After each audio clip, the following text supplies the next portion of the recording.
given all of the risks,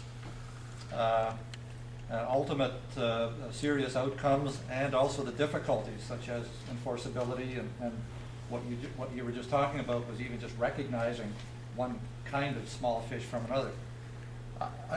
The only conclusion that can be logically reached is that ultimately you have to ban the use of live aquatic bait.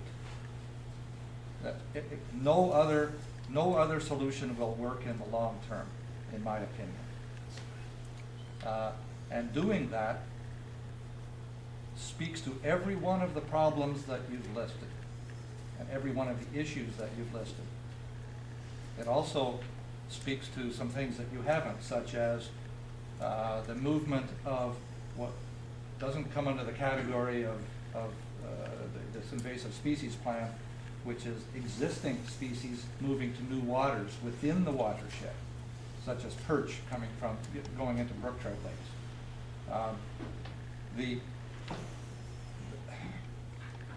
The difficulties involved with nibbling around the edges of the live bait problem are such that it will always be with us until you take that ultimate step.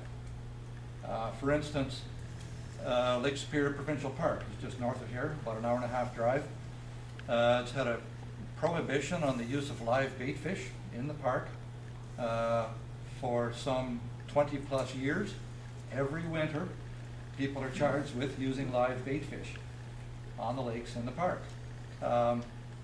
The 30-year prohibition on the bringing in of live bait fish across the border, which is just down the street here.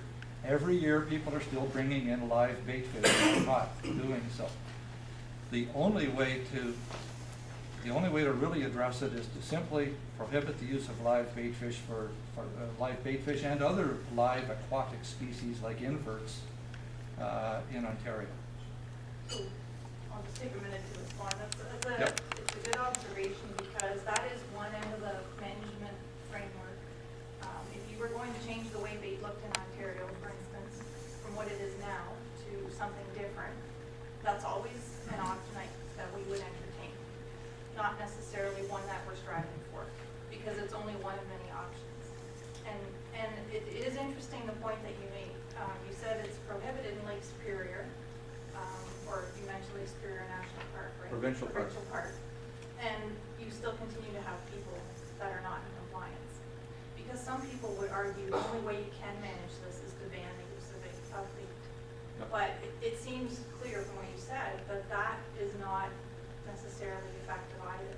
Well, if you prohibit it everywhere, then you can't get them in Ontario to take up to the park to fish with. Yeah, so that is one argument, but I think one of the other things that we do need to consider is that for 10 years now, there have been a number of modernizations made in the way that bait management is being approached in Ontario. So for instance, if you look at the HACCP training and the HACCP planning that's going on, it's a significant representation of resources that were devoted to that, and a lot of people who want to be in compliance. So the bottom line is, I think we are getting closer to a point where we need to have a review of bait use and management in Ontario. And we need to feed into that some broad views about what it means to the province, what it means to recreational angling, what other jurisdictions are doing, how do we resolve some of the issues around pathogen spread, disease spread, and also that you made a nuance in there that's quite interesting around, perch getting into brook trout lakes. That's absolutely a concern. So it's not just invasive species from jurisdictions outside Ontario that are concerned, but within as well. And some people would argue that if we can come up with a management framework that addresses some of those risks, it's something that should be continued. Particularly if you look at some of the economic information for what it means to the province. So that is one option. Obviously, if we go to that, there would need to be an environmental registry posting and a policy review. And we are getting to the point now where we recognize, we're starting to have individualized approaches, like Lake Superior, maybe one of them, Lake Simcoe, maybe one of them. We have regionalized approaches, and provincially we need to try to get to a place where we can say we've looked at all of that, and the people in Ontario has made the best choice for the province.